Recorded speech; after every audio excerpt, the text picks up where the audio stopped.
મોક્ષમાળા શિક્ષાપાઠ 60 ધર્મના મતભેદ ભાગ 3 ત્રીજો ભાગ ત્રીજો. એમાં પરમ કૃપાલ દેવે જણાવ્યું કે જો એક દર્શન પૂર્ણને સત્ય ન હોય તો બીજા ધર્મમતને અપૂર્ણને અસત્ય કોઈ પ્રમાણથી કહી શકાય નહીં. એ માટે થઈને જે એક દર્શન પૂર્ણને સત્ય છે તેના તત્વ પ્રમાણથી બીજા મતોની અપૂર્ણતા અને એકાંતતા જોઈએ. બીજા બધા ધર્મો સંબંધી પહેલાં વાત કરી. જે જગતમાં પ્રવર્તતા ધર્મો જુદા જુદા મત એની માન્યતાઓમાં જુદા ભેદ પડે છે. બધા જુદી જુદી માન્યતાઓ ધરાવનારા બધા દર્શનો ધર્મમતો છે એ બધા પહેલાં 2 ભાગોમાં વિવરણ કરી ગયા. હવે કે છે કે જે એક અમારે પૂર્ણ ને સત્ય જે દર્શન છે તે વિશે જણાવવું છે. કેમ કે જ્યાં બીજા ધર્મમતોને જો આપણે અપૂર્ણ અને અસત્ય કહીએ તો એનું પ્રમાણ જોઈએ. અને જ્યાં સુધી એક દર્શન કે જે સત્ય છે એ તત્વ પ્રમાણથી સત્ય કરી ન બતાવીએ ત્યાં સુધી બીજા ધર્મોની અસત્યતા તેના સાથે તુલના કરીને કહી શકાય નહીં કે ભાઈ આ વસ્તુ સંપૂર્ણ સત્ય છે. આમાં જે ગુણો છે આમાં આટલા નથી, તેથી એ બીજા ધર્મ અસત કહેવાય.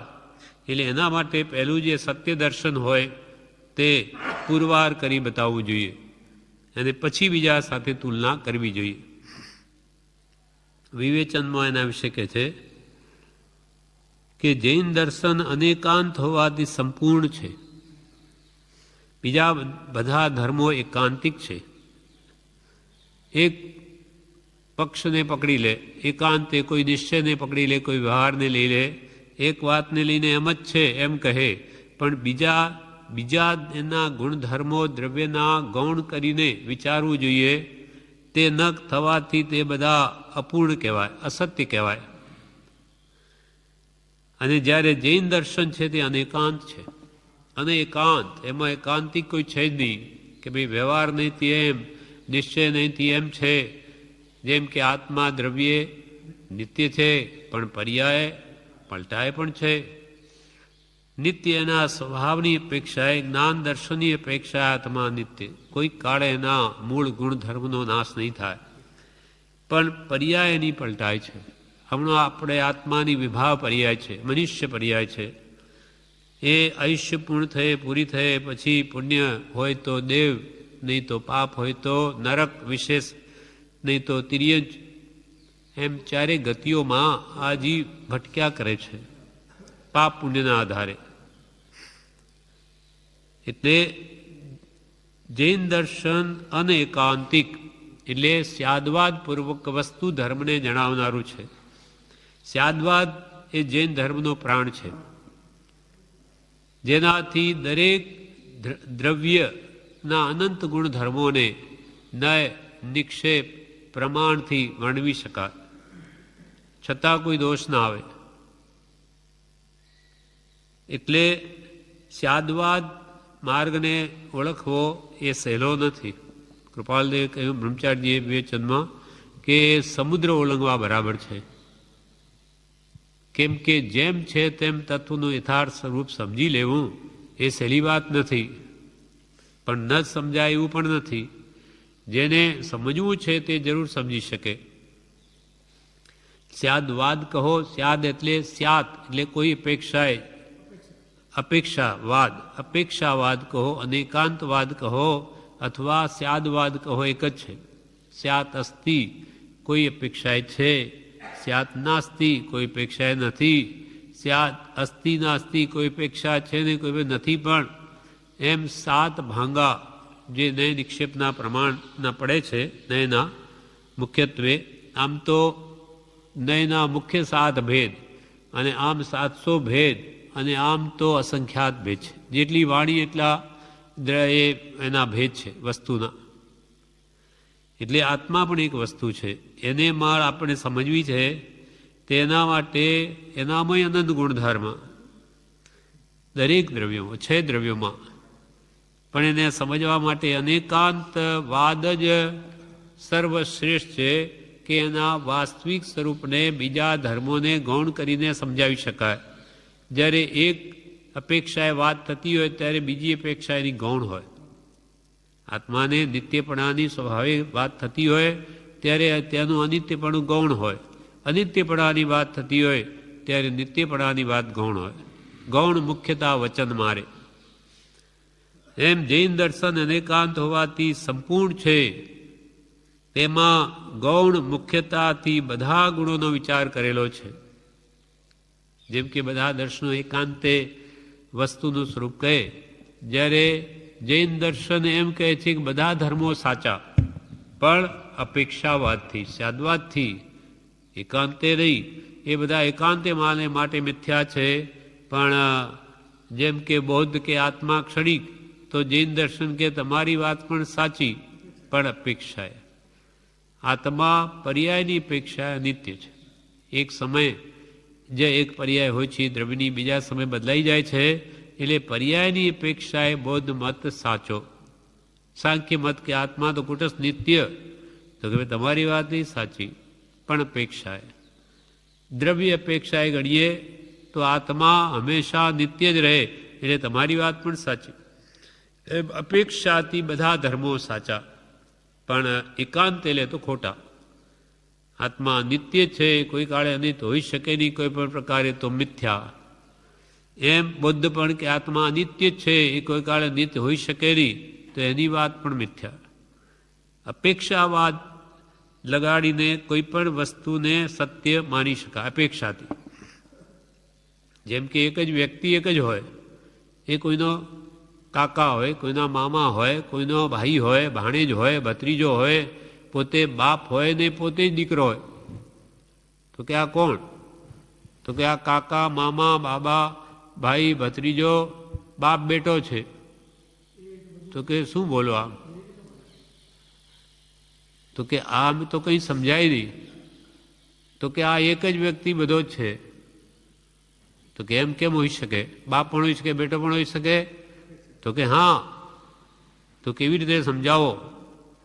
તો કે ભાઈ એના બાપ બેટાની અપેક્ષાએ પોતે બાપ છે, પણ જ્યારે એના બાપની અપેક્ષાએ જોઈએ તો પોતે જ બેટો છે. એમ કઈ અપેક્ષાએ તમે વાત કરો છો? એ અપેક્ષા ધ્યાનમાં લે તો એ વાત સાચી. તો કે ભાઈ એ પોતે ભાણેજ છે, માટે આ એના મામા થયા, અથવા મામાનો ભાણેજ થયો, કાકાનો ભત્રીજો થયો, એનો ભાઈ છે એટલે ભાઈ થયો, એનો પુત્ર છે એટલે બાપ થયો, એનાય બાપ છે એટલે એ પુત્ર થયો. એ અપેક્ષાએ જોઈએ તો વાત સાચી. એટલે એક એક નયથી એક વાત કરી શકાય. એક સાથે આમ કાકાય છે, બાપને બેટાય છે, એ તો વ્યવહારે ન ચાલે. એટલે દરેક વસ્તુના ગુણધર્મ હોય તેને એક એકને સમજાવવા તે નયથી છે. નયથી બધા જ ગુણધર્મોને ન્યાય આપી શકાય. જૈન દર્શન અનેકાંત હોવાથી સંપૂર્ણ છે, તેમાં ગૌણ મુખ્યતાથી બધા ગુણોનો વિચાર કરેલો છે. બીજા ગુણોને લક્ષ્યમાં રાખીને, એટલે કે ગૌણ રાખીને એક ગુણને કહે તે સ્યાદવાદ છે. બધા બીજા ગુણધર્મો છે જ ધ્યાનમાં, પણ એકની જ્યારે વિવક્ષા અથવા વ્યાખ્યા થઈ રહી હોય ત્યારે એની વાત ચાલતી હોય વિશેષ કરીને, ને બીજા ધર્મોને ગૌણ કરવા તે છે સ્યાદવાદ. બીજા ગુણધર્મો નથી એમ નહીં, છે, પણ હમણાં એક ગૌણ તરીકે રાખીને એક ગુણની વ્યાખ્યા કરવામાં આવે. બીજા ગુણોને લક્ષ્યમાં રાખીને એક ગુણને કહે તે સ્યાદવાદ છે. જેમ કે દ્રવ્યથી આત્મા નિત્ય છે અને પર્યાયથી અનિત્ય છે. એટલે આત્મા નિત્ય અનિત્ય, આત્મા કે નિત્ય પણ છે નિત્ય છે, આ શું કહો તમે? નિત્ય પણ છે ને અનિત્ય પણ છે. તો કે ભાઈ કઈ અપેક્ષાએ તમે કહો છો? તો કે એના મૂળ સ્વભાવની અપેક્ષાએ આત્મા નિત્ય છે, પણ આ પર્યાયની અપેક્ષા જો કહેવા જઈએ, દ્રવ્યની અપેક્ષા નિત્ય, પર્યાયની અપેક્ષા નિત્ય છે. એ વાત સમજાવે તો એને બેસી જાય કે ભાઈ આ પુત્ર છે પણ એના બાપની અપેક્ષાએ, એ બેટો છે પોતે જ, બાપ પણ જેને બેટો એ, પણ બેટો તો એના બાપની અપેક્ષા. તો વાત દરેકને સમજાય કે હા એ બરોબર કે એના બાપના વાતથી કહીએ તો એ બેટો જ થયો, પણ એના બેટાની અપેક્ષાએ જોઈએ તો પોતે જ બાપ થયો. એમ અપેક્ષા સમજવામાં આવવી જોઈએ તો જ એ વાત બરોબર સમજાય. જેમ કે દ્રવ્યથી આત્મા નિત્ય છે, પર્યાયથી અનિત્ય છે. જૈન દર્શન વિશે સંપૂર્ણ જાણ્યા પછી તેની સાથે બીજા મતોને સરખાવતા તે બીજા મતો અપૂર્ણ અને એકાંતિક જણાય છે. જૈન દર્શન જિનેશ્વર ભગવંતોએ જે વિતરાગ ધર્મ પ્રરૂપિત કર્યો, પ્રણીત કર્યો, તે સંપૂર્ણ જાણ્યા પછી તેની સાથે બીજા મતોને સરખાવીએ તો તે અપૂર્ણ જણાય છે અને એકાંતિક જણાય. એક એક વાત જ લઈ માંડ્યા છે, બીજા ધર્મોને સાવ ગૌણ કરી, ગૌણ જ નહીં કે છે જ નહીં. ગૌણ કરે તો કે ભાઈ હજુ હમણાં એની વાત કરી રહ્યા સમજાય. એટલે બીજા મત, બીજા ગુણધર્મોને બીજા ધર્મો ગણે જ નહીં, એકાંતે જ પકડી લે, માટે તે મિથ્યા છે. જ્યારે ભગવાન તીર્થંકરોનો ઉપદિષ્ટ વિતરાગ માર્ગ તો એવો સત્ય છે તે આનંદગંજી કે તમે એક ભગવાનના આત્મા ધર્મને ઉપાસો તો એમાં બધા ધર્મની ઉપાસના આવી ગઈ. તો કે કેવી રીતે? સટદરી સણ જીન અંગ ભણી જે ન્યાસ સડંગ જો સાધે રે નમીજી નવર ના ચરણ ઉપાસક સટદરી શણ આરાધે રે. નમી જિનેશ્વર ભગવાનના ચરણની ઉપાસના કરે, એમની આજ્ઞા જે ઉપાસે તે બધા ધર્મને ઉપાસે. કેમ? તો કે સટ દર્શન જીન અંગ ભણી જે છે, દર્શનો મોટા બધા ધર્મો, પછી વેદાંત, બૌદ્ધ, જે કંઈ પણ સાંખ્ય બધા કહેવાય એ બધા જૈન દર્શનમાં સમાઈ ગયા. એ બધા અંગ છે, જિનેશ્વર ભગવાનના વિતરાગ માર્ગના જ અંગ છે જૈન દર્શન. જેમાં આપણું શરીર તો કે હાથ પગ મોઢું એ તો એના અંગ છે. તમે હાથ પગ મોઢું કાઢી લો તો શરીર શું? એ વ્યક્તિ શું? એટલે કે ભાઈ હાથ પગ મોઢું નાક કાન એ બધા તો શરીરના અંગ, એ અંગને મળીને જ શરીર થયું. તેમાં બધા ધર્મોને ભેગા કરીએ ત્યારે જૈન દર્શન થાય. એટલે જૈન દર્શનને વિસ્તારીએ તો બધા ધર્મો થાય, અને બધા ધર્મોને ભેગા કરીએ તો જૈન દર્શન થાય. એટલે બધા દર્શનોને ભેગા કરીને જૈન દર્શન મળ્યું. એટલે જૈન દર્શનની જે આરાધના કરે એ બધા ધર્મોની આરાધના કરે છે. કેમ કે જૈન દર્શનો બધાને સ્વીકારે છે, પણ સ્યાદવાદથી. કોઈ અપેક્ષા આ સાચો, કોઈ અપેક્ષા આ સાચો, એમ કરીને જૈન દ્રષ્ટિથી જ્યારે જિનેશ્વર ભગવાન શું કે બધા ધર્મ સાચા, પણ એકાંતે લઈ બેઠા છો માટે મિથ્યા. એમ જૈન દર્શન વિશે સંપૂર્ણ જાણ્યા પછી તેની સાથે બીજા મતોને સરખાવતા તે બીજા મતો અપૂર્ણ અને એકાંતિક જણાય છે. હવે કૃપાલદેવ આગળ કહે છે મોક્ષમાળામાં, એ બીજા ધર્મ મતોમાં તત્વજ્ઞાન સંબંધી યથાર્થ સૂક્ષ્મ વિચારો નથી. બીજા જૈન દર્શન સિવાય વેદાંત, સાંખ્ય, બૌદ્ધ, ચારવાક કે નૈયાયિક, એ જે મુખ્ય 6 દર્શનો કહેવાય, એ બધા ધર્મમતોમાં તત્વજ્ઞાન સંબંધી યથાર્થ જેમ છે તેમ વસ્તુનું સ્વરૂપ એનું સૂક્ષ્મ વર્ણન નથી, સૂક્ષ્મ વિચારોમાં કરેલા નથી. કૃપાલદેવે આ બધા 6 દર્શનોનો અભ્યાસ કર્યો છે 13 વર્ષથી 16 વર્ષની ઉંમરમાં. એટલે કહે છે કે મેં બધા ધર્મોના ગ્રંથો જોઈ ગયો તો એમાં મને યથાર્થ તત્વનું સૂક્ષ્મત્વ ક્યાંય જણાયું નહીં, બધું સ્થૂળ રૂપ જણાયું. એમાં એવા વિચારો દર્શિત કર્યા જ નથી. પછી પોતે બીજા ઠેકાણે કહે છે કે કેવી રીતે કરી શકે? એમનું જ્યાં સુધી આપણે 2 પાઠ વાંચ્યા એમાં કહ્યું કે એમની દ્રષ્ટિ જ્યાં સુધી પહોંચી ક્ષોભક્ષમ ત્યાં સુધી કે બસ આટલું છે, પછી આગળ કંઈ નથી. જ્યારે ભગવાન તીર્થંકરો તો કેવળનાથી આખું વિશ્વ જોયું છે, એટલે ઘણું ઘણું આગળ જોયું છે, ક્યાં ક્યાં શું તત્વ રહેલ છું, સૂક્ષ્મ જીવો પણ સામો છે, એટલે એમને ત્યાં પ્રવૃત્ત કર્યું, બતાવ્યું. અને કેટલાક ઓલી જગત કરતાનો બોધ કરે છે, પણ જગત કરતા પ્રમાણ વડે સિદ્ધ થઈ શકતો નથી. કૃપાલ કે અમે જગત કરતા ઈશ્વર આ જગતને ઈશ્વરે બનાવ્યું હોય એમ બહુ વિચાર કરી જોયો, તો આ વાત બેસતી જ નથી કોઈ રીતે, કે આ જગતને ઈશ્વરે બનાવ્યું હોય તો આ એના પહેલાં આટલો બધો આ જે માલ છે, રો મટીરિયલ, એ ક્યાં પડેલું હતું? પહેલો પ્રશ્ન. પહેલાં તો આખું વિશ્વ બનાવ્યું એટલે માલ સામાન તો જોઈએ ને, તો આ બધો માલ સામાન ક્યાં પડેલો હતો? વિશ્વ જ નહોતું. પછી બીજો પ્રશ્ન કે ભાઈ ઈશ્વરે આ જગત બનાવ્યું તો શા માટે બનાવ્યું? તો કે એની ઈચ્છા થઈ, બસ કે હવે એકો હમ બહુ શ્યામ, હું એકલો છું એટલે બહુ થઈ જાઉં, એટલે આખી વિશ્વની રચના કરી. તો કે અનંતકાળ પહેલાં કેમ નહીં થઈ એવી ઈચ્છા? અને બીજું, એવી ઈચ્છા જો ઈશ્વરને પણ થાય કે હું આ બધું બનાવું અને આ કરું, તો એ પણ દુઃખી છે. આજે તો આ ઈચ્છા થઈ, કાલે વળી બીજી ઈચ્છા થશે. ઈચ્છા જ્યાં છે, ઈચ્છા હે જીવી, ક્યાં ઈચ્છા તમે હે ઈચ્છા દુઃખ મૂળ. આખું જગત તો ઈચ્છાથી દુઃખી છે, અને ઈશ્વરને પણ એવી ઈચ્છા હોય તો એ દુઃખી. ઈચ્છાઓને લઈને એ પણ દુઃખી.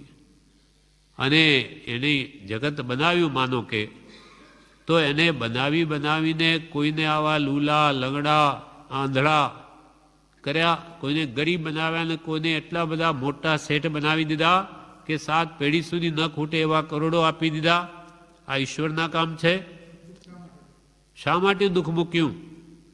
એ તો દયાળુ છે. આપણે પણ આપણા છોકરાઓને ગમે તેમ દુઃખમાં ન ધકેલી દઈએ, એકને બધું સુખ આપી દે, બીજાને રોડ પર મૂકી ન કરે, તો ઈશ્વરને તો બધા સરખા. એને બનાવીને આવું આ દુઃખ શા માટે મૂક્યું? તો ઈશ્વરના કામ નથી. અને ઈશ્વર જો આવું કરે તો ઈશ્વર જ નથી. પછી ઈશ્વર એ બનાવ્યું હોય તે આપણને કેમ દેખાતો નથી? દર્શન કેમ આપતો નથી? શું ડર લાગે છે આપણી? અને કૃપાલદેવ અમુક કારણો બધા બતાવે છે. અને ઈશ્વરે આ બનાવ્યું તો ઈશ્વરને જે એના જ વચનો પર કુહાડો મારે, ઘા મારે, એવા ભગવાન મહાવીરને કેમ જન્મ આપ્યો? કે એ કાપે ઈશ્વર છે જ નહીં, એને જ જન્મ આપ્યો. તો ઈશ્વરે આવું દોડડાપણ કેમ કર્યું? કે જે પોતાને જ નથી કરીને એના સામે થયો, એવા પુત્રને કેમ જન્મ આપ્યો? અને જન્મ આપ્યો તો આ વળી મારવાની શી જરૂર હતી? બ્રહ્માએ તો વળી જગત બનાવ્યું, આટલી ઉપાધિ, આ દુઃખ ઈશ્વરે એટલી કેટલી ઉપાધિ બેઠી. અને પાછું વિષ્ણુને કહ્યું તું બધાનું પાલન કર, એની ઉપાધિ આપી. એક ઘર પાલવું આપણે 2-4 છોકરાઓએ મુશ્કેલ થઈ પડે તો આખી દુનિયાની જફાત એના ગળે નાખી. અને પાછું મહેશને શું કહ્યું? શંકરને, હવે તું બધાને મારવાનો ધંધો રાખ, તું એકને સંહાર કર, માર્યા કર. તો આવા ઈશ્વરના કામ? આ સૂતો સાપ કોણ જગાડે? નકામિયા ઉપાધિ ઈશ્વરે કેમ મોલ લીધી? પોતે દુઃખી થયો, આ બધી ઉપાધિ લઈને બીજાને દુઃખી કર્યા? ઈશ્વરના કામ નથી. કોઈ રીતે પણ આ જગતનો કરતા ઈશ્વર સિદ્ધ થઈ શકતો જ નથી. અને ઈશ્વર આ બધા કર્મ કરાવતો હોય તો પછી આપણા હાથમાં શું રહ્યું? આપણે શું કામ ભક્તિ ભજન કરવા? એ તો જેમ એને કરવું એમ કરે. તો કે એ તો કે કર્મથી થાય, એમ અમુક ધર્મ એમ કહે તો પછી પોતાના કર્મ પ્રમાણે થાય. તો પછી એમાં ઈશ્વરની શી જરૂર છે? ફળદાતા ઈશ્વર તણી એમાં નથી જરૂર. કર્મ સ્વભાવે પરિણામે થાય ભોગતી દૂર. એટલે ઈશ્વર જગતનો કરતા નથી, એનો કરતા પોતે જ છે. એટલે અહીંયા કૃપાલદેવ કહે છે, બીજા ધર્મમતોમાં તત્વજ્ઞાન સમાનની યથાર્થ સૂક્ષ્મ વિચારો નથી. કેટલાક જગત કરતાનો બોધ કરે છે, પણ જગત કરતા પ્રમાણ વડે સિદ્ધ થઈ શકતો નથી. કેટલાક જ્ઞાનથી મોક્ષ છે એમ કહે છે.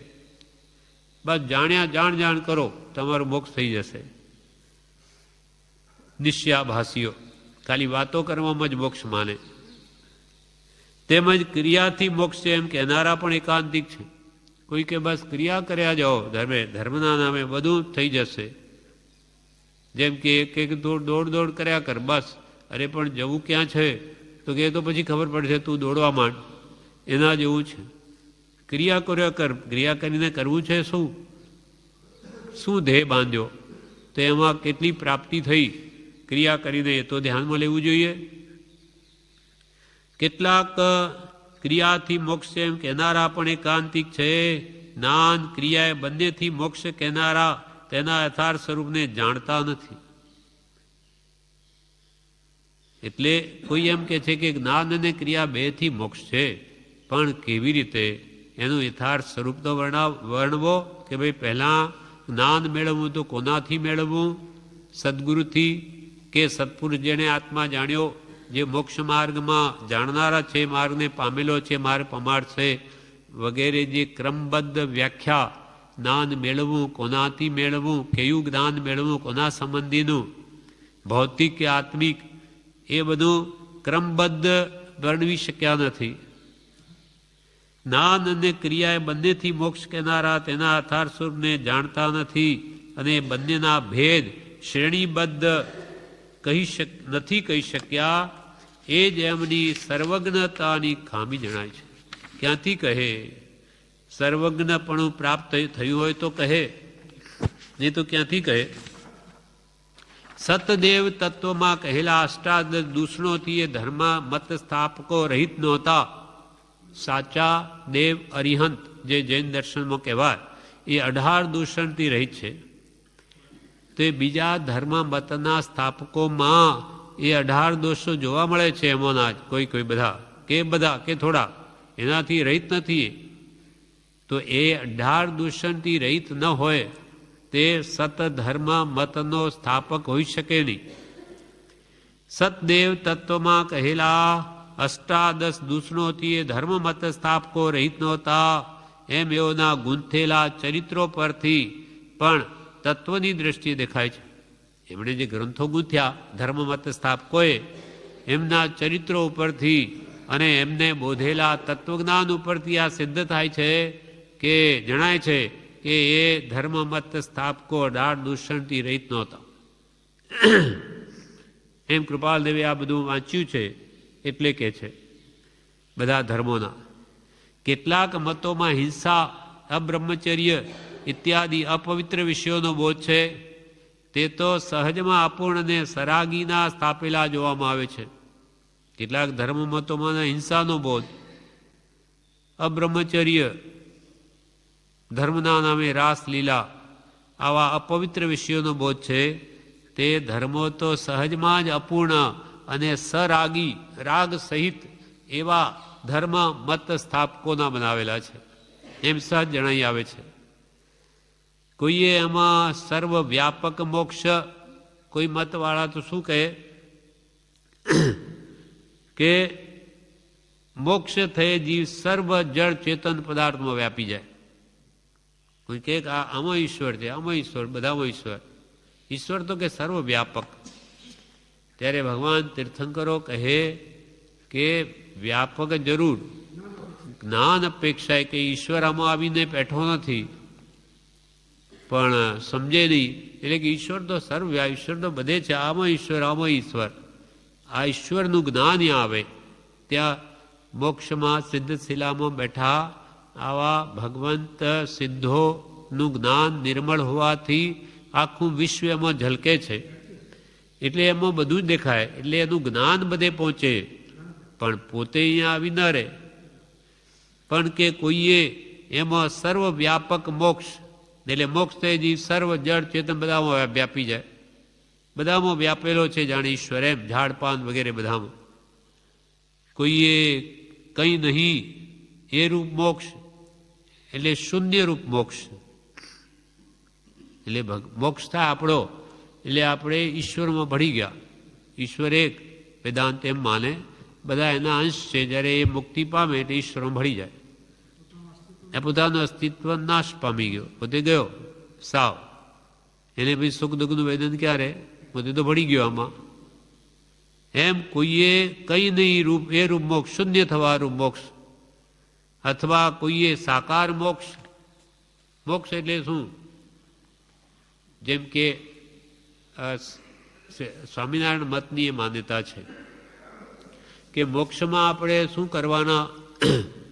તો કે મોક્ષમાં જ્યાં ભગવાન હોય ત્યાં એ જ્યાં રહે ત્યાં આપણને સ્થાન મળે, પછી આપણે એમની સેવા કરવાની. આપણે આમ કેમ સાકાર મોક્ષ, આપણે એમ કેમ છીએ દેહધારી, એમ ત્યાં પછી ઈશ્વરની સેવા કરવાની, એ રૂપ મોક્ષ. એનું આખો બતાવ્યું છે પેલો ગાંધીધામ, ગાંધીનગર બનાવ્યું ને મોટું અક્ષરધામ, તેમાં મોક્ષને બતાવ્યું છે કે ઈશ્વર તો ઝૂલે છે આ ઝૂલા ઉપર, પછી સેવકો બધા બેઠા છે, એ મોક્ષ સ્થાન. હા, એટલે ત્યાં જઈને ઈશ્વરની સેવા જ કરવાની. તો સેવા ઈશ્વરની કે ઘરની જ કરીએ, એમાં શું ફરક પડ્યો? પણ ઈશ્વરને ત્યાં બસ, ત્યાં બધું આનંદ. પણ શું આનંદ? એમ કોઈ કે છે કોઈએ સાકાર મોક્ષ, દેહ સહિત મોક્ષ, અને કોઈએ અમુક કાળ સુધી રહી ત્યાં રહીને પતિત થવું, એ રૂપ મોક્ષ માન્યો છે. મોક્ષમાં જવાય, પણ પછી રામાવતાર, કૃષ્ણાવતાર એ બધા થયા. શ્રી રામજી તો મોક્ષે ગયા જેન દ્રષ્ટિએ, પણ એ પાછા કે અવતાર લીધા છે. તો બધાએ જ્યારે ખૂબ અત્યાચાર વિશ્વમાં વધી જાય ત્યારે ભગવાન પાછા અવતાર લે, એ રૂપ મોક્ષ માને.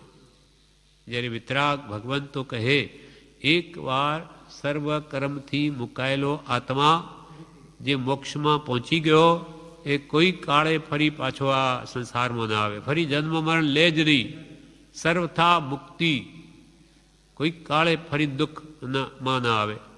પણ એ તો કે છે ત્યાં એને પાછો કોઈ વાર અવતાર લે, એ રૂપ મોક્ષ માને.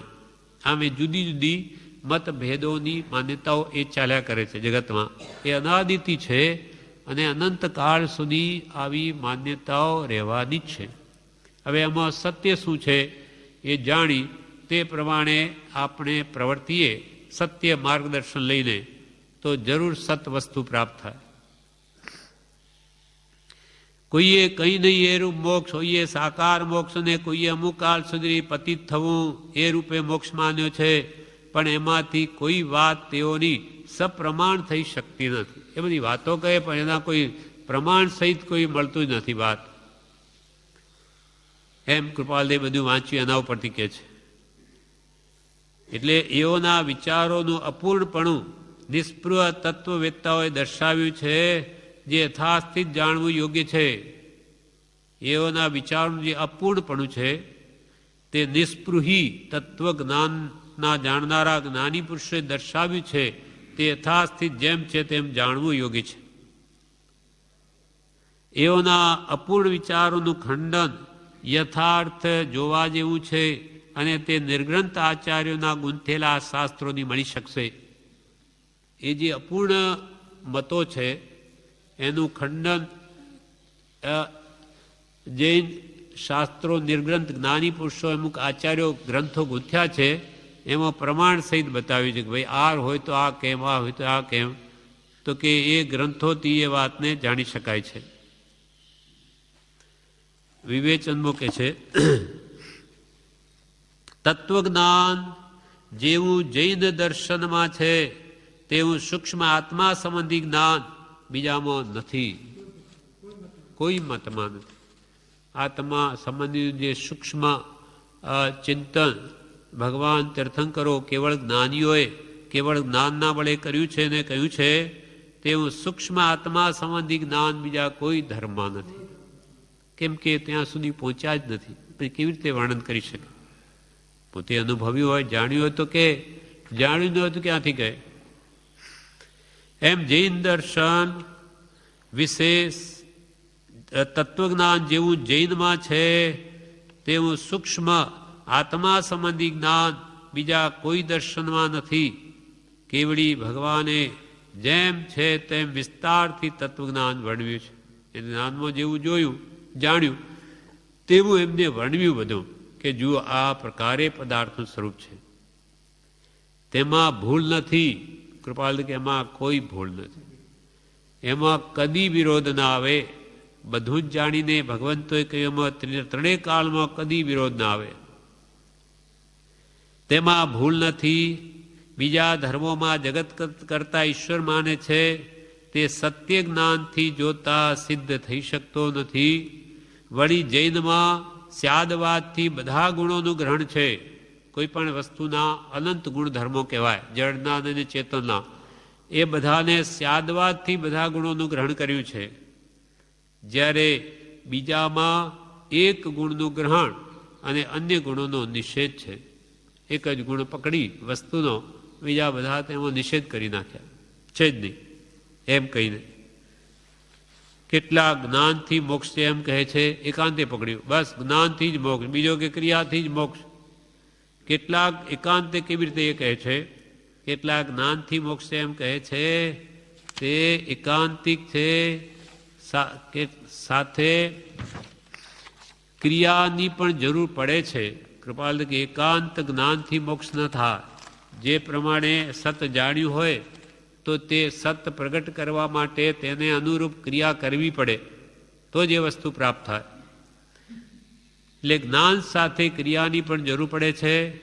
કેટલાક ક્રિયાથી મોક્ષ છે એમ કહે છે, જપ કરો તપ કરો બસ, તો કે જ્ઞાન એની મેળે થઈ જશે એમ કરીને માત્ર ક્રિયા પ્રધાનપણું આપી જળ ક્રિયાવાદી બનાવી દીધા ગુરુઓએ. કેટલાક ક્રિયાથી મોક્ષ એમ કહે છે, તે પણ એકાંતિક છે, કારણ તેમાં જ્ઞાનની જરૂર પડે છે. જેમ લક્ષ્ય વગરનું બાણ નકામું જાય, ફેંકીએ પણ ક્યાં, શાના માટે, લક્ષ્ય તાક્યા વગર બાણ ફેંકે નકામું જાય, તેમ લક્ષ્ય વગરની ક્રિયા પણ ફોક જાય છે. આત્માર્થના લક્ષ્ય વગરની ક્રિયા મોક્ષાર્થે હોતી નથી. તેમાં ક્રિયામાં જ્ઞાનની જરૂર પડે છે.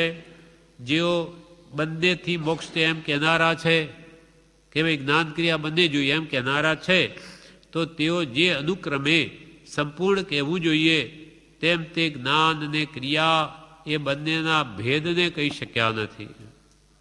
જેમ ક્રમપૂર્વક વાત સમજાવી જોઈએ, કેવી રીતે પહેલાં જ્ઞાન, કયું જ્ઞાન મેળવવું, એને કેવી રીતે વર્તવું, અને એ જાણીને પછી એને કેમ ફોલોઅપ, કેવી રીતે વર્તનમાં લેવું, એ બધું સમજાવવું જોઈએ. તો કે એ બરોબર બંનેના ભેદને કહી શક્યા નથી. એથી તેના સ્થાપકોમાં સર્વજ્ઞતાની ખામી જણાઈ આવે છે. એ પોતે સંપૂર્ણ જાણતા જ નથી તો ક્યાંથી કહે? એટલે એમાં સર્વજ્ઞપણાની ખામી જણાય છે કે સર્વજ્ઞ નથી થયા. વળી તેઓ સતદેવના પાઠમાં કહેલા 18 દોષથી રહિત નહોતા એમ એમના શાસ્ત્રો પરથી સાબિત થાય છે. એમના શાસ્ત્રો પરથી કે 18 દોષથી રહિત નથી એ સાબિત થાય છે. અને કેટલાક મતોમાં હિંસા, અબ્રહ્મચર્ય ઇત્યાદિ અપવિત્ર વિષયોનો બોધ છે. તે તો સહજમાં અપૂર્ણ અને સરાગીના સ્થાપેલા જણાય છે. કોઈ સર્વવ્યાપક મોક્ષ, કોઈ સાકાર એટલે દેહ સહિત મોક્ષ, કોઈ શૂન્યરૂપ મોક્ષ એટલે કોઈ અમુક કાળ સુધી ત્યાં રહી પાછું, કોઈ શૂન્યરૂપ મોક્ષ, અને કોઈ અમુક કાળ ત્યાં રહી પાછું અવાય એ રીતે મોક્ષ માને છે. એમ મોક્ષ સંબંધીની માન્યતાઓ જૈન સાથે સરખાવતા ભૂલ ભરેલી લાગે છે. જૈન ધર્મ વિતરાગ ભગવંતોએ જે શુદ્ધ ધર્મ પ્રરૂપ્યો એની સાથે બીજા ધર્મોની માન્યતાઓ સરખાવીએ તો કે છે એ ભૂલ ભરેલી લાગે છે, અપૂર્ણ લાગે છે, બરાબર નથી લાગતી. હવે કૃપાલદેવ આગળ કે છે મોક્ષમાળામાં, વેદ સિવાયના બીજા મતોના પ્રવર્તકો એમના ચરિત્રો, વિચારો ઇત્યાદિ વાંચવાથી અપૂર્ણ છે એમ જણાઈ આવે છે. વેદે પ્રવર્તક ભિન્ન ભિન્ન કરી નાખી બે ધડકતાથી વાત મર્મમાં નાખી ગંભીર ડોળ પણ કર્યો છે. છતાં એમના પુષ્કળ મતો વાંચવાથી એ પણ અપૂર્ણ અને એકાંતિક જણાઈ આવશે.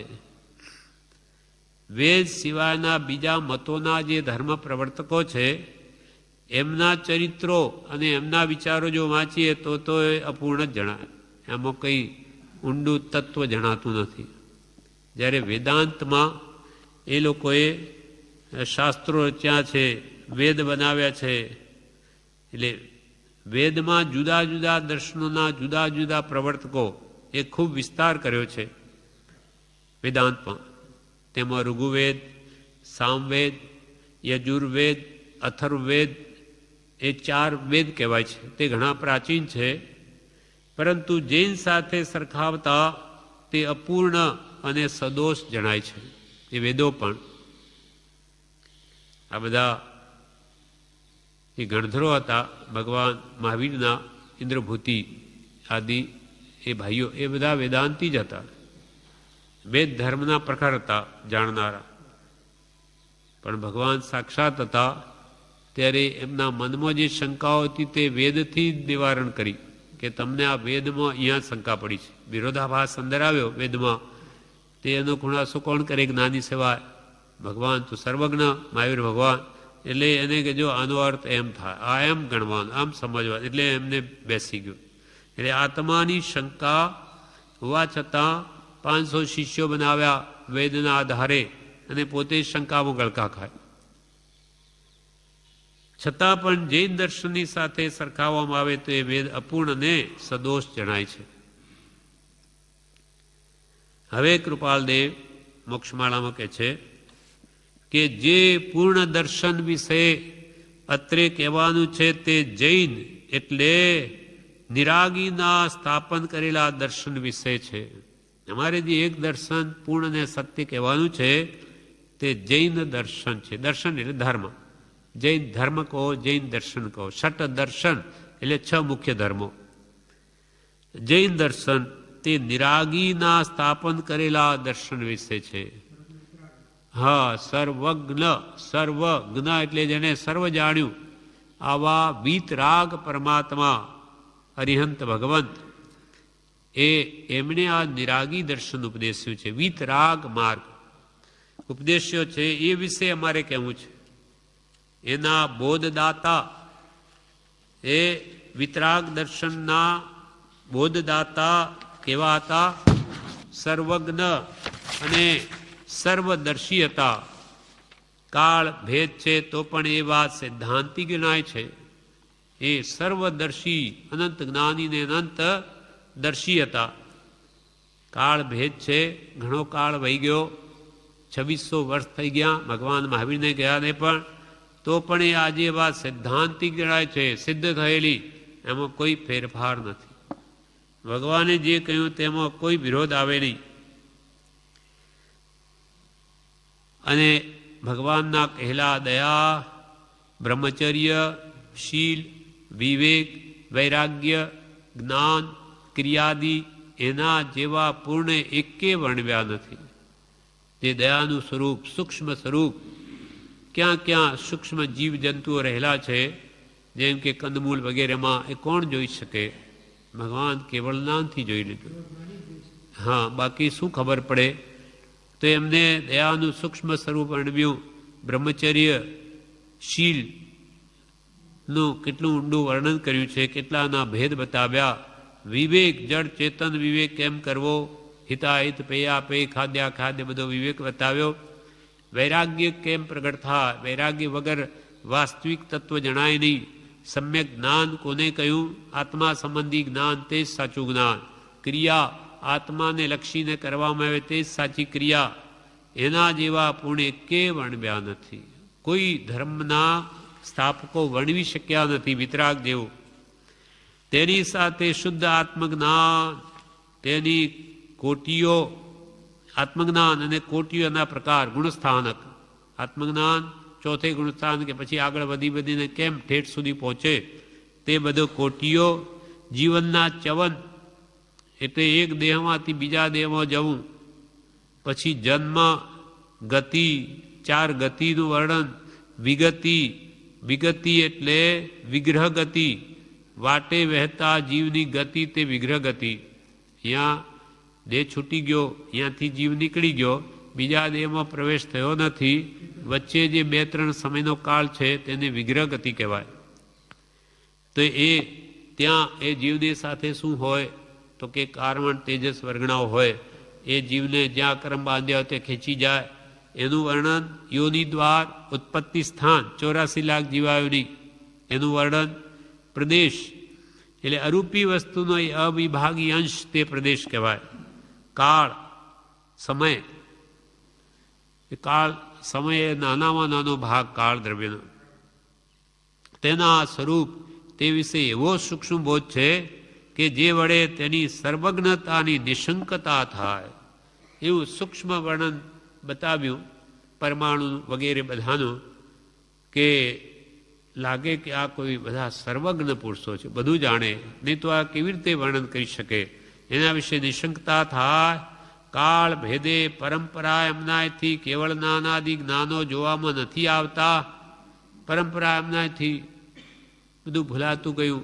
આવા જીવો રહ્યા નહીં યોગ્યતાવાળા, એટલે કેવળ નાનાદિ જ્ઞાનો આજે જોવામાં આવતા નથી. જે પરંપરાગત આવતું હતું એ કેવળ જ્ઞાનીઓ, અવધિ જ્ઞાનીઓ, મનપરમ જ્ઞાનીઓ વગેરે. છતાં જે દિનેશ્વરના રહેલા સૈદ્ધાંતિક વચનો છે તે અખંડ છે.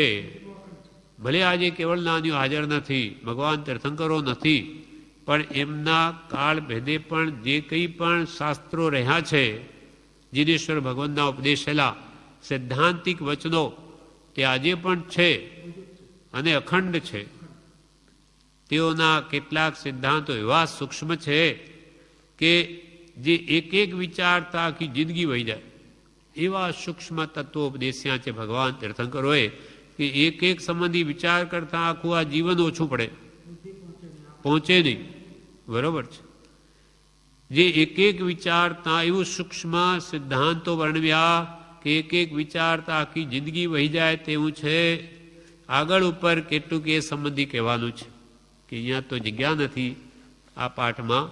એટલે કૃપાલ કે અમારે જે તત્વજ્ઞાન સંબંધીનું વર્ણન કરવું છે, જે ભગવાન તો એ સૂક્ષ્મ તત્વો ઉપદેશ્યું, તો એમાંનું કેટલુંક અમે કહીશું આગળ ઉપર. આગળ જે તત્વાવબોધના 17 પાઠ કહેશે મોક્ષમાળામાં, તેમાં કહે છે વર્ણવીશું. વિવેચનમાં કહે જૈન દર્શન પૂર્ણ અને સત્ય છે. એ ધર્મ સર્વજ્ઞ અને સર્વદર્શીએ સ્થાપ્યો છે. એની પ્રરૂપણા એમણે કરી છે. આખું વિશ્વ જોઈને, દ્રવ્ય ગુણ પર્યાય સર્વ જોઈને, ત્રણેય કાળના. આ કાળમાં પણ એ સર્વજ્ઞની કહેલી વાત ફરે નહીં તેવી સિદ્ધાંતિક જણાય છે. સિદ્ધ થયેલી વાત અનુભવતી કોઈ કાળે નહીં ફરે. જૈનમાં પૂર્ણપણે દયા, બ્રહ્મચર્ય, શીલ, વિવેક, વૈરાગ્ય, જ્ઞાન, ક્રિયા વગેરે કહ્યા છે. બીજા ધર્મમાં ઉપલક સામાન્ય સ્થૂળ વાત કરી છે કે ભાઈ મોટા જીવોને નહીં મારવા, એમને કંદમૂળ આદિ કે બીજામાં જીવો રહેલા છે એ ખબર જ નથી, તો કેવી રીતે એનો એ નિષેધ કરે. એટલે સ્થૂળ વાત કરી છે ઉપલક, કે ભાઈ આ બધા દેખાય છે ને એ જીવોને મરાય નહીં, એમ બીજા ધર્મોમાં ઉપલક સામાન્ય આવી દયાની વાત કરી છે. બીજી પણ ઉપલક છે બધી વાતો, અને તે વિરોધવાળી પણ હોય છે. એમાંય પાછો વિરોધાભાસ આવે કે હિંસાની વાત કરે ને કે હિંસાને કંઈ ઠેકાણા વગરનું લાગે કે ભાઈ એકવાર તો એમ કહ્યું, એકવાર એમ કેમ કે સ્યાદવાદપૂર્વક નથી. તત્વને યથાર્થ સમજીને એનો ઉપદેશ કરવામાં આવ્યો નથી, માટે એમાં વિરોધ પણ આવે. એક વસ્તુને પ્રમાણપૂર્વક સંપૂર્ણપણે કહેવા માટે સ્યાદવાદ જોઈએ, તે બીજા ધર્મ નથી. બીજા ધર્મમાં સ્યાદ અપેક્ષાએ કોઈ છે નાસ્તી 7 નય 700 નય વગેરે કંઈ નહીં હોવાથી એ વસ્તુનું વાસ્તવિક સ્વરૂપ વર્ણવી શક્યા જ નથી. એક વસ્તુને એટલે વસ્તુના અનંત ગુણધર્મો છે, એ બધા કેવી રીતે વાણીમાં એક સાથે આવે? એના માટે સ્યાદવાદ જ જોઈએ. એક વસ્તુને પ્રમાણપૂર્વક સંપૂર્ણપણે કહેવા માટે સ્યાદવાદ જોઈએ, તે બીજા ધર્મ નથી. આત્મજ્ઞાન, તેની કોટીઓ એટલે ગુણસ્થાન, જીવનું એક દેહ છોડી બીજા દેહમાં જવું, વિગ્રહ, ગતિ, ઉત્પત્તિ સ્થાન, પ્રદેશ એટલે અરૂપી વસ્તુનો અવિભાગી અંશ, કાળ, પર્યાપ્તિ 6 પર્યાપ્તિ કહેવાય. એટલે આહાર, શરીર, ઇન્દ્રિય, ભાષા, શ્વાસોશ્વાસ અને મન, એ 6 પર્યાપ્તિ, પછી કર્મબંધ કેવી રીતે થાય અને કર્મોથી કેમ છૂટાય એની વ્યાખ્યા, મોક્ષ શું, કેમ મેળવી લેવાય, મોક્ષ પ્રાપ્તિ કેમ થાય વગેરે વિશ્વના દરેક તત્વ વિશે સૂક્ષ્મ બોધ જીનેશ્વર પ્રણીત શાસ્ત્રોમાં છે. જીનેશ્વર ભગવાન તે જે શાસ્ત્રો પરિણિત કર્યા તેમાં બધું જ એનું વર્ણન છે. તત્વાર સૂત્ર આદિ ગ્રંથોમાં જે સિદ્ધાંતો છે તે ફરે નહીં એવા છે. તત્વાર સૂત્રમાં જે સિદ્ધાંતો મૂક્યા છે કર્મના સિદ્ધાંતો કે બીજા, એ કોઈ ફરે નહીં, કોઈ કાળે નહીં ફરે. અનંતકાળ પહેલાં પણ એમ જ હતું, આજે પણ એમ જ છે ને એમ જ રહેવાના, ત્રણેય કાળ. એમ તત્વાર સૂત્ર આદિ ગ્રંથોમાં જે ભગવાનના કહેલા સિદ્ધાંતો ઉપદેશ્યા છે તે ફરે નહીં એવા છે. તેમાંના એક એક સૂત્રનો વિચાર કરતા પાર ના આવે એવું છે. આગળ તત્વજ્ઞાનના પાઠમાં, તત્વાવબોધના પાઠમાં એ સંબંધી કેટલું કહેવાશે. હવે કૃપાલદેવ અંતિમ પેરેગ્રાફ મૂકે છે, જીનેશ્વરના કહેલા ધર્મમતથી કોઈ પણ પ્રાણીને લેશ ખેદ ઉત્પન્ન થતો નથી. ભગવાન તીર્થંકરોએ જે ધર્મોપદેશો, એનાથી કોઈ પણ પ્રાણીને દુઃખ નહીં થાય એવો ધર્મોપદેશ. એટલે કે નાનામાં નાના જંતુઓ ક્યાં રહેલા છે તે એમના જ્ઞાનમાં દેખાવાથી તેમની પણ દયા ભગવાને ઉપદેશી છે. કંદમૂળનો કેમ નિષેધ કર્યો કે ભાઈ ત્યાં બહુ જીવો છે અંદર, એ બધા મરી જશે, તમે એને છેદશો કે ખાશો તો ભગવાને એમની પણ રક્ષા ઉપદેશી. એટલે એમનો ઉપદેશ તો સર્વ પ્રાણીઓને હિતરૂપ છે, પણ બીજાને તો ખબર જ ન હોય એટલે કેવી રીતે એમને ત્યાગે. જીનેશ્વરના કહેલા ધર્મ તત્વથી કોઈ પણ પ્રાણીને લેશ ખેદ ઉત્પન્ન થતો નથી, લેશ પણ. સર્વ આત્માની રક્ષા, સર્વ આત્માની રક્ષા અને સર્વ આત્મા શક્તિનો પ્રકાશ એમાં રહ્યો છે. બધા આત્માની ઉન્નતિ કેમ થાય એવો માર્ગ, એવું માર્ગદર્શન જે આપ્યું છે એ ભેદો વાંચવાથી, સમજવાથી અને તે પર અતિ સૂક્ષ્મ વિચાર કરવાથી આત્મશક્તિ પ્રકાશ પામે છે. એટલે ભગવંતોએ જે ભેદો તત્વોના કહ્યા એ સમજીએ જેમ જેમ આપણે, અને જેમ જેમ સૂક્ષ્મ વિચારથી ઊંડો ઉતરું છું તેમ તેમ તમારા તત્વના મારા ચમત્કારો, મારા સ્વરૂપનો પ્રકાશ કરે. વિચારું તમે કહેલું તત્વ અને પ્રકાશ કરે મારો આત્મા પ્રકાશિત થાય, નિર્મળ થતો જાય, વાત સમજાતી જાય, એટલે મારો આત્મા ને મારા આત્માને લાભ થાય. એટલે એ તત્વોને વાંચવાથી, સમજવાથી, અતિ સૂક્ષ્મ વિચાર કરવાથી આપણી પણ આત્મશક્તિ પ્રકાશ પામે. એ પ્રકાશ પામી જૈન દર્શનની સર્વજ્ઞતાની, સર્વોત્કૃષ્ટપણાની હા કેવરાવે છે. આપણો આત્મા પ્રકાશિત થઈ વાત સમજાઈ ને આપણું મન એમ કહી ઉઠે કે હા, જૈન દર્શન તો સર્વજ્ઞ પ્રરૂપિત જ છે, સર્વોત્કૃષ્ટ છે, એમ આપણું મન પણ હા ભરે આમાં. જૈન દર્શનની સર્વજ્ઞતાની, સર્વોત્કૃષ્ટપણાની હા કેવરાજ છે. બહુમનનથી સર્વમત ધર્મમત જાણી પછી તુલના કરનારને આ કથન અવશ્ય સિદ્ધ થશે. કૃપાલદેવ કહે છે અમે તો આ કહ્યું, પણ તમે બધા બીજા ધર્મમતોને જાણો અને પછી મનન કરો. ખાલી ઉપલક વાંચવાથી નહીં, એના તત્વોને બધા ઊંડાણથી મનન કરીને જાણો, સમજો, અને પછી જૈન ધર્મના તત્વો સાથે તમે તુલના કરી જુઓ. કમ્પેરેટિવ સ્ટડી, તુલનાત્મક અધ્યયન, તો તમને કે ખ્યાલ આવશે કે જરૂર જૈન ધર્મ સર્વોત્કૃષ્ટ છે. અમે આ કર્યું છે, બધા ધર્મોના તત્વો જોઈ જૈન દર્શન સાથે સરખાવીને આ નિર્ણય કર્યો છે કે જૈન ધર્મ તે સર્વોત્કૃષ્ટ છે. કેમ કે સર્વજ્ઞ પુરુષોનું પ્રરૂપિત છે અને બધા શાસ્ત્રોમાં, જૈનના શાસ્ત્રો છે, બીજાને છે, એ બધા વાંચો તો એમાં સત્ય શું તમે જ જો કે તુલનાત્મક અધ્યયન કરશો તો તમને પણ મારી કહેલી વાત અવશ્ય સિદ્ધ થશે. કે શ્રીમદ રાજચંદ્રે કહ્યું કે જૈન દર્શન સંપૂર્ણ સત્ય છે, એ તમને પણ સિદ્ધ થશે આ જ આમ કરશો તો. એ સર્વજ્ઞ દર્શનના મૂળ તત્વો અને બીજા મતના મૂળ તત્વો વિશે અહીં વિશેષ કહી શકાય તેની જગ્યા નથી. આ 3 પાઠ લખ્યા. આ છેલ્લી લીટી 2 લખે છે ત્રણેય પાઠમાંની કે સર્વજ્ઞ દર્શન, સર્વજ્ઞ, જ્ઞ એટલે જાણવું, સર્વ જેણે જાણ્યું એવા વિતરાગ ભગવંતો રાગદ્વેષના ગયા અને આખું વિશ્વ જાણ્યું કેવળ નાદ બળે. એમણે આ તત્વો જે મૂળ તત્વો ઉપદેશ્યા અને બીજા મતના સ્થાપકોએ જે મૂળ તત્વો ઉપદેશ્યા તે બધાનું અહીં કહી શકાય આ પાઠોમાં એવી જગ્યા નથી. એટલે કે અમે આગળ તત્વાબોધમાં કેટલુંક એ વિશે કહીશું. આ પ્રમાણે આ પાઠ ત્રણેય મતભેદના પૂરા થયા. હવે વિવેચનમાં છેલ્લું કહે છે, જીનેશ્વરના કહેલા ધર્મ તત્વથી સર્વ આત્માની રક્ષા થાય છે. એમાં બધાનું ભલું છે. વિતરાગ ધર્મને આરાધવાથી કોઈને લેશ પણ દુઃખ ઉપજવાનું કારણ થતું નથી.